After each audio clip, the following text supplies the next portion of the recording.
Focus news 24/7 खबर एक नजर। की डांटने पिसाब में भूत प्रेत सब आए और आकर के चिल्लाते हुए बोले, बताइए महाराज किस लिए हमें मरघट से बुलाया है। बोले ये बताओ कि विवाह में क्या क्या लगता है। क्योंकि महाराज नंदी ने कहा, महाराज ये संसार है, संसार के काम आने वाले नहीं है, अपने लोगों को बुलाओ, अपने काम आएंगे, क्योंकि आप मरघट के वासी ही हैं। बोले बाबा ने अपने लोगों को बुलाया, बोले हम चाहते हैं कि क्या लगता है विवाह में। तो बोले महाराज विवाह में तो हल्दी का पहले नंबर लेपन करता है दूल्हा के।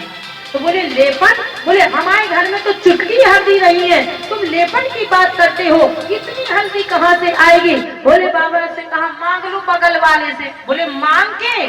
बिल्कुल नहीं, एक काम करो, मरघट से जाकर के एक मुर्दे की ताजी भस्म लाओ और मेरे शरीर में लगा दो, और महाराज उसी से मेरा श्रृंगार हो जाएगा। विश्वनाथ बाबा में कभी जाना, काशी में ज्ञानवापी मंच में हमारी कथा हुई है, 7-8 साल विश्वनाथ बाबा का जब तक श्रृंगार होता रहेगा, अनेक तरह के इत्र चढ़ेंगे, फूल चढ़ेंगे, बेलपत्र चढ़ेगा, सब कुछ चढ़ेगा, गुलाब के फूलों से सजाया जाएगा, और लास्ट में महाराज जब तक भोले बाबा के मुर्दे की भस्म नहीं डाली जाएगी तब तक भोले बाबा का श्रृंगार अधूरा है। और जो महाराज ताजे मुर्दे की भस्म लाकर के भोले बाबा के ऊपर डाली गई मंत्रों के द्वारा अब भोले बाबा का श्रृंगार हुआ है। भोले बाबा ने कहा कोई बात नहीं, मुर्दे की भस्म लगाओ, लोगों से कह देना हल्दी का लेपन चढ़ा है। वारे भोले बाबा। एक ने पूछा महाराज, जैसे ही भोले बाबा ने कहा बन गई दूल्हा, बोले अभी नहीं महाराज, अब क्या कमी है। बोले अभी सहरे की जरूरत है, अभी सहरा लगाइए। सहरा कहाँ से आएगा। बोले महाराज मोर मंगा ली जाती है बाजार से। तो बोले हमारे तो कुछ नहीं है, किससे मंगाए। बोले अभी अभी बगल वाले का विवाह हुआ, उससे मांग लीजिए। भोले बाबा ने कहा अच्छा मांग तो लेंगे, ये बताओ उसका काम क्या होता है। बोले उसका काम होता है, विवाह होता है उससे, विवाह के बाद, बोले विवाह के बाद उसे तालाब में सरा दिया जाता है। अच्छा यही तो होता है सहरे का काम, बाद में उसका कोई काम नहीं रह जाता विवाह होने के बाद। बाबा गोस्वामी महाराज कहते हैं काम पर कछु और है और काम सरे कछु और। जब काम पड़ जाए तो ले लो, और जब काम हो जाए तो फिर उसको फेंक दो। तुलसी भावर बीच ते, भावर पड़ी तो तले से राई मौत। भगवान ने कहा भोले बाबा ने ऐसी मौत नहीं धरूंगा जो विवाह होने के बाद नदी में सरा दी जाए, ऐसी मौन नहीं रखूंगा। और भोले बाबा ने कहा कोई बात नहीं, हमारी जटाओं को समेटो और बांधो। अब बन गए दूल्हा, हमारी जटाएं ही मोर का काम करेगी। एक ने कहा अभी नहीं बने, अब क्या कमी है। बोले अभी महाराज कलगी होती है सहरे पर। कलगी क्या काम करती है। बोले जब हवा दाएं से बाएं चलती, बाएं से दाएं चलती, तो कलगी का हिलने का काम होता है। भोले बाबा ने कहा चिंता मत करो, एक छोटा सा नाग उठाओ, उठा करके मेरे जूड़ा में कस दो जटाओं में, और फन आगे कर देना। हवा तो दूर की बात है, जो सामने आएगा अपने आप हिलने का काम करेगा। महाराज गजब का वेश बना करके भोले बाबा को दूल्हा बना करके एक बड़ा नाग उठाया, और मृगशाला में कमर में महाराज बोले बेल्ट लगती है, तो बोले नाग की वास्तु नाम की बेल्ट लगाई, और जैसे ही बेल्ट लगा करके भोले बाबा को दूल्हा बना करके चलना शुरू किया। बाबा गोस्वामी महाराज भोले बाबा के लिए बड़ा सुंदर श्रृंगार लिखे, 5 चौपाई में भोले बाबा का। बाबा गोस्वामी महाराज कहते कितना सुंदर लग रहे हैं। बोले से वही शंभु गण करहि श्रृंगारा, जटा मुकुट अहि मोर समारा, और कुंडल कंकन पहरे ब्याला, तन विभूति पट के हर छाला, शिर ललाट सुंदर सिर गंगा, नयन तीन उपबीत भुजंगा, गरल कंठ और नर सिर माला, असव बेस शिव धाम कृपाला, कर त्रिशूल अरु डमरु बिराजा, चले बसहि चढ़ बाज बनावा। सुंदर वेश में बाबा गोस्वामी महाराज ने वेश बताया, और बारात चलती कहाँ, सांप और बिच्छू की माला डाल के गले, हाँ डाल के गले, भोलानाथ जी चले बराती साथ चले, भोलानाथ जी चले बराती साथ चले। सांप और बिच्छू की माला डाल के गले, हाँ डाल के गले, भोलानाथ जी चले बराती साथ चले, भोलानाथ जी चले बराती साथ चले। बराती कैसे हैं? बोले काले काले नागों वाली मोर विराजत माथे, छोटे छोटे नागों के ही कंगन बांधे हाथे। हर हर बम बम बम बम हर हर, हर हर बम बम बम बम हर हर बोल के चले, हाँ बोल के चले, भोलानाथ जी चले बराती साथ चले, भोलानाथ जी चले बराती साथ चले। सब हर हर बम बम बोलते हुए रास्ते में चले जा रहे हैं और रास्ते में चलते चलते महाराज सब चाह रहे हैं कि हम आज गौरा के दूल्हा को देखें। और जैसे ही महाराज देखने का मन करता है, छोटे छोटे बच्चे आकर के दरवाजा बंद कर देते हैं।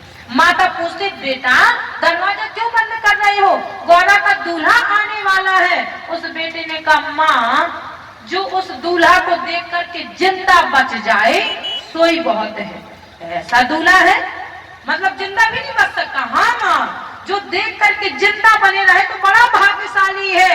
कैसा है? बोले पहुंची आए बारात निकटपुर बालक देखने आए, पहुंची आए बारात निकटपुर बालक देखने आए। भूत देख सब बालक भागे घर घर जाए बताए, भूत देख सब बालक भागे घर घर जाए बताए। और माँ से बता रहे कैसा है?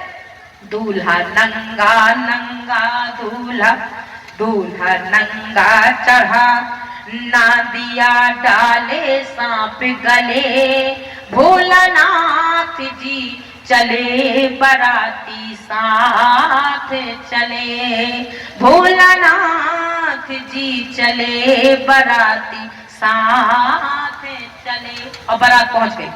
जैसे ही हिमाचल के दरवाजे पहुंची, रास्ते में बात करने लगे महाराज। हाँ, बोले पहले भोजन और बाद में विवाह। भगवान शंकर जी ने कहा क्यों?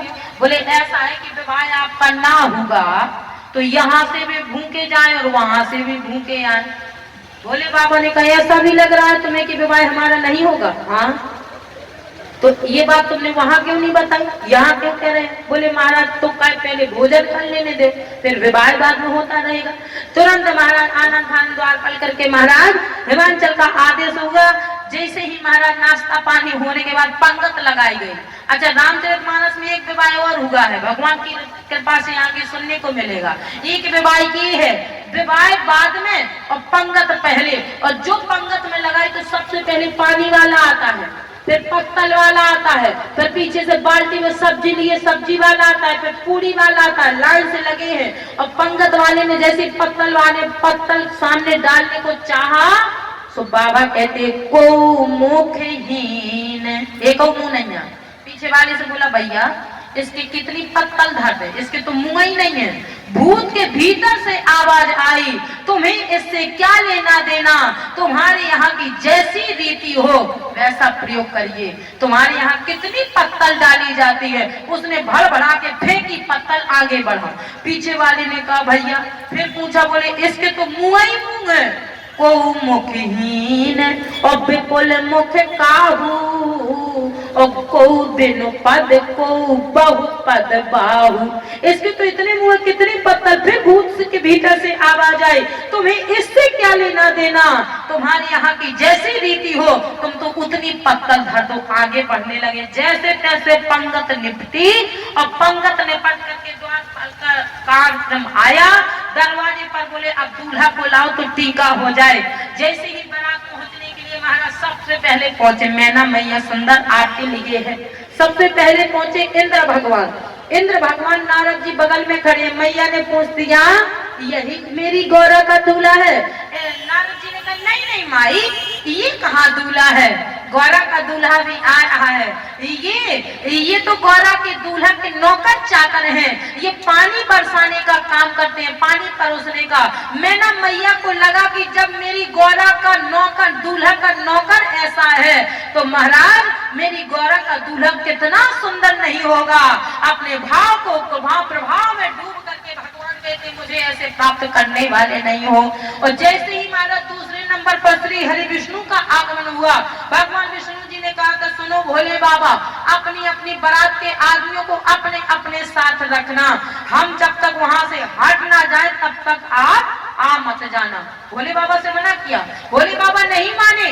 जैसे ही विष्णु जी का पदार्पण हुआ, नारद जी से पूछा माई ने कि यही है मेरी गौरा का दूल्हा? नारद जी ने कहा ना माई, ये तो गौरा के दूल्हा के दोस्त है श्री हरि विष्णु। मैया को लगा कि जब हमारी गौरा का दूल्हा इतने अच्छे दोस्ती से दोस्ती करता है दोस्तों से, तो मेरी गौरा का दूल्हा कितना सुंदर नहीं होगा। अपने भाव को प्रभाव में डूब करके महाराज अपनी पदोन्नति को देखना चाहते हैं कि मेरी गौरा का दूल्हा कितना सुंदर नहीं होगा। और विष्णु जी जा नहीं पाए और शंकर जी का आगमन हो गया। जैसे ही शंकर जी आए तो बाबा कहते महाराज समझ लो फिर पोजीशन क्या होगी, क्या होगा? बोले एक का दोनों एक दूसरे के पूरक थे। उनका वाहन था महाराज गरुड़, और इनके जो भी आभूषण लगा था वो सब सांपों का आभूषण। जो गरुड़ जी को सांपों ने देखा, दाएं का बाएं, बाएं का दाएं, ऊपर का नीचे, नीचे का नीचे, फुस फुस फुस फुस सबने छूट गए। अच्छा जब बेल्ट खुली होगी तब क्या पोजीशन हुई होगी भोले बाबा की? बाबा गोस्वामी महाराज कहते हैं जैसे ही बेल्ट खिसकी और मृगछाला सरकी और भोले बाबा नंगे। विष्णु जी ने कहा चलो घर। क्यों? बोले देखा नहीं क्या हुआ? भाग भवन बैठी अति त्रासा। थाली को फेंका, लोटा को फेंका और किवाड़ बंद करके महारानी मैना मैया अंदर हो गई। तो भोले बाबा से कब चलिए? तो विष्णु जी से कहा, भोले बाबा ने कहा, बोले अब कहाँ की इच्छा है, घर चलो और कहाँ चलो? तो भोले बाबा ने कहा विवाह। बोले अब दिमाग से निकाल दो कि विवाह होगा आपका। अब भी विवाह की इच्छा नहीं हो मन में, अब छोड़ो इच्छा, अब विवाह आपका होने वाला नहीं है। भोले बाबा ने कहा सो क्या होगा जो विवाह नहीं होगा? बोले महाराज जिसकी पहली वाली आग लगा के मर जाती है तो फिर दूसरा उसका विवाह नहीं होता है। भोले बाबा ने कहा कितने स्वार्थी निकले तुम, ये तुमने हमें वहां क्यों नहीं बताया कि पहली वाली जिसकी आग लगा के मर जाती है तो दूसरा विवाह नहीं होता? तब तो तुम कह रहे थे कि अब बिनती मम सुनहु शिव और जो मोह पर निजने और जाए विवाह सैल जही यह मोह मांगे देव। और आप कहते हो पहले क्यों नहीं बताया कि पहली वाली जिसकी मर जाती है आग लगा के दूसरा विवाह नहीं होता है? तो भोले बाबा से विष्णु जी ने कहा एक बात और है, अब ये बताइए तुम इतनी दूर से बारात में आए हो, चाहे जहां नंगे हो जाते तुम्हें यही नंगा होना था, और वो भी ससुराल में, और वो भी सास के सामने। तो भोले बाबा ने कहा सुनो मतलब क्या है तुम्हारा कहने का? बोले मतलब ये है कि अब तुम्हारा विवाह होने वाला नहीं है, चलिए वापस। भोले बाबा ने कहा मतलब? बोले ये कि तुम्हारा इतना बड़ा अपमान होने के बाद भी तुम विवाह चाह रहे हो। भोले बाबा ने कहा अपमान कहाँ होगा? जय हो, ये अपमान नहीं होगा है, एक तो आप नंगे खड़े हो। हाँ भोले बाबा ने कहा सुनो ना, उसका मैं बता देता हूँ। मैं नंगा हो जाऊं, मेरी बेइज्जती हो जाए, पर मैं किसी संत की वाणी को, ब्राह्मण की वाणी को झूठा नहीं होने दूंगा। क्योंकि इन्हीं मैना ने हिमांचल से झगड़ करके पूछा था एकांत में जाकर के कि ये बाबा अंत संत बक्कर के क्या गया है, हमें भी बताइए। पति है एकांत और पाए कह मैना और नाथ न मैं समझे मुनि बैना। नारद जी क्या कह के गए हैं? तो भोले बाबा ने कहा कि हिमांचल राजा को बताना पड़ा। क्या बताना पड़ा? बोले जोगी जटल अकाम मन और नगन अमंगल वे और अस स्वामी यही काम ले परिहस्त असरे, जो अपनी बेटी का दूल्हा मिलने वाला है वर, वो नंगा होगा, अमंगल वेश होगा। तो मैना ये जान जाए, कहीं ये ना कह दे भरी समाज में कि संतों की वाणी झूठी होती है, ब्राह्मण तो झूठ बोलते हैं, इसलिए ब्राह्मणों की वाणी सही हो जाए, मैं नंगा हो जाऊं तो हो जाऊं, मेरा अपमान हो जाए तो हो जाए, पर मैं ब्राह्मण के निकली हुई मुंह की बात को कभी झूठा नहीं होने दूंगा, वरना रामचरितमानस में लिखा हुआ झूठा मानेंगे। नगन अमंगल वेश, बाबा गोस्वामी महाराज कहते हैं वाह रे विधाता, जय हो महाराज, आपने संत की वाणी को तो सही किया तो कहिए कि हाँ, लेकिन महाराज इस ग्रंथ को भी सत्य कर दिया, ताकि लोगों की श्रद्धा इस ग्रंथ से हो जाए कि जो महाराज हमारे संत और ब्राह्मण मुखारबिंद से कहते हैं वो सत्य होकर के रहता है। भोले बाबा ने कहा, और विष्णु जी ने कहा ठीक कोई बात नहीं, लेकिन महाराज आपने मैना को जनाना चाहा कि देखो नारद जी ने नगन अमंगल वेश तुमने पूछा था, तो देखो नंगा ही तुम्हारी गौरा का दूल्हा मिला। अच्छा अब ये थाली फेंक दी माँ ने, लोटा फेंक दिया, इसमें अपमान नहीं होगा? भोले बाबा ने कहा कहाँ अपमान होगा, क्यों? अरे माँ ने ये सोचा कि महाराज जब भोले बाबा की इतनी बड़ी गंगा जटा बह रही है, जटाओं से गंगा बह रही है निर्मल, तो मेरे इतने से लोटा के जल से क्या मैं इनका पूजन करूं? महाराज दीपक उन्होंने इसलिए फेंक दिया कि जब भोले बाबा के मस्तक पर खुद ही चौथ का चंद्रमा चमक रहा है, तो मैं इतने से चंद्र रोशनी से आरती दीपक दिखा करके क्यों अपने गौरव के दूल्हा का अपमान करूं?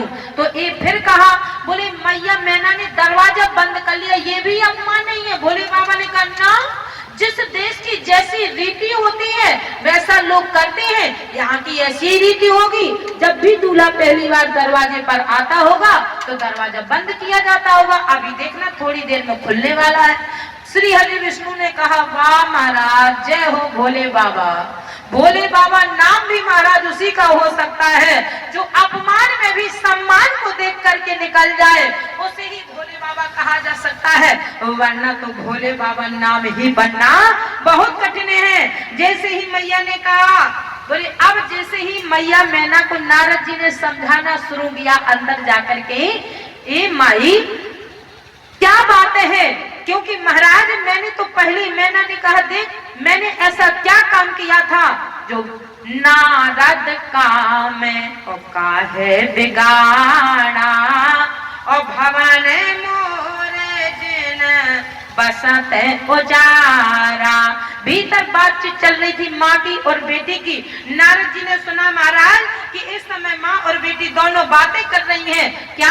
माई ने कहा ए बेटी मैं तेरा विवाह इस नंगी के साथ नहीं करूंगी, मैं तुम्हें लेकर के आग में जल सकती हूँ, पर्वत से गिर सकती हूँ, लेकिन मैं तुम्हारा विवाह तो मैं सहते गिरी तय गिरो पावक जरो जली निधे महू परो। मैया से पार्वती मैया ने कहा माँ क्या बात करती हो, घर जाऊं आप जैसे हो जग जीवत विवाह होना करो, इसके साथ मैं विवाह नहीं करूंगी। और जैसे ही माता जगदम्बा पार्वती ने कहा माँ ये जो यहाँ लिखा होता है वो होके रहता है माँ, ये सत्य है। क्यों? बोले जनी माती ले हूँ कलंक करुणा पर हराहु अवसर नहीं। ये अवसर तुम्हारे कलंक लेने का नहीं है, इस समय ये बात मत कहिए माँ, ये अवसर निकल रहा है। दुख सुख जो लिखा लीलार मेरे जाऊं जहाँ पाऊं बेतई। मुझे जहाँ तुम विवाह करोगी मेरे माथे पर जो रेखा पड़ी होगी मुझे वही मिलके रहेगा। कभी भी बेटा बेटी के साथ में अगर दुर्घटना होती है तो जो समझदार बेटा बेटी होगा वो कभी अपने माता पिता को दोष नहीं देगा। मेरे पिताजी ने तो बहुत अच्छे घर में किया था, लेकिन विधाता के लेख ऐसे पड़े थे कि मुझे मिलते मिलते ये मिला। माता पिता किसके ऐसे होते हैं जो अपने बेटा बेटी को गलत जगह करते हैं। हर माता पिता चाहता है कि मेरी बेटा बेटी अच्छे घर से जुड़े, अच्छा संतान हो। लेकिन आज जैसे ही माता पार्वती ने मैया को समझाना शुरू किया, बोले तो मैं सन में टहीना और विधि के अंका और माते व्यर्थ जाने लेहू कलंका। कलंक मत लो, विधाता ने जो दिया है वो मिलके रहेगा। कोई पिता सोचे हम अपनी बेटी को 5 मंजिल के मकान में करके आए, विवाह कर देना, अगर उसके भाग्य में होगा तो दूसरा 5 मंजिल बन जाएगा, अगर उसके भाग्य में नहीं होगा तो महाराज 5 मंजिल की बिल्डिंग से झोपड़ी में आ जाएगी बेटी आपकी। इसलिए शास्त्र कहता है, माता जगदम्बा माता पार्वती कहती, ए माँ व्यर्थ का कलंक मत लो। इसलिए करा में लिखा जो यहाँ लिखा है, कारा में लिखा जो और बाउर नाम तो कात दोष लगाई काहू। नारद जी ने सोचा जब बिटिया इतनी अच्छी, मेरे चेला इतना अच्छा समझदार वक्तव्य कर रहा है, नारद जी भी उसी समय पहुंच गए। तब नारद सब ही समझावा पूरा वचन में कथा। जो ऐसे ही नारद जी ने सोचा कि अब मेरा वहां पर पदार्पण होकर के मैं भी अपने वक्तव्य वाणी को समझाना शुरू करूं, सो महाराज पूरा कथा प्रसंग सुनावा। माँ ने कहा, नारद जी आत्मा का वासम भजे हम निराकार मोकार मूलम तुरीयम। ने ठाकुर सब कुछ दिया है, तेरा शुक्रिया है, तेरा शुक्रिया है। वाहिनी विधाता, आज तुमने मुझे सब कुछ दे दिया है, यानी हमारी बेटी अच्छे घर में चली गई है तो हमें सब कुछ मिल गया है। हर पिता चाहता है कि हमारे बेटा बेटी को सुख है तो हमें भी सुख है। तूने ठाकुर सब कुछ दिया है, तेरा शुक्रिया है, तेरा शुक्रिया है। ये जायदाद दी है, ये औलाद दी है, जायदाद दी है, ये औलाद दी है।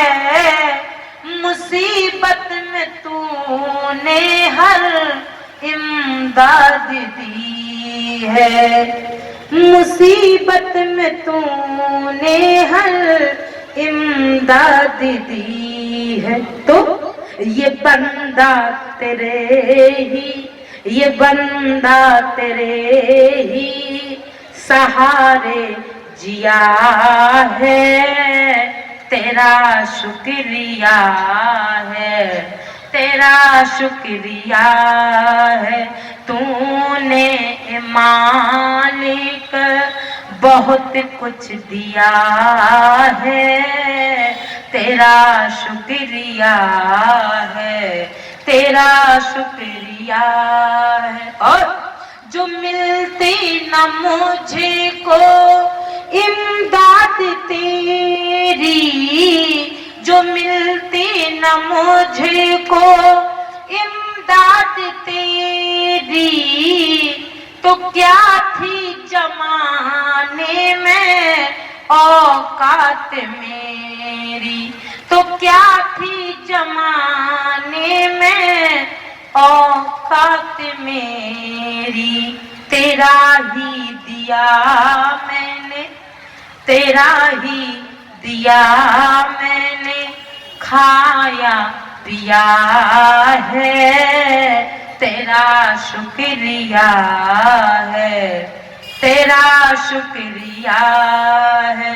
तूने मालिक बहुत कुछ दिया है, तेरा शुक्रिया है, तेरा शुक्रिया है, तेरा शुक्रिया है, तेरा शुक्रिया है।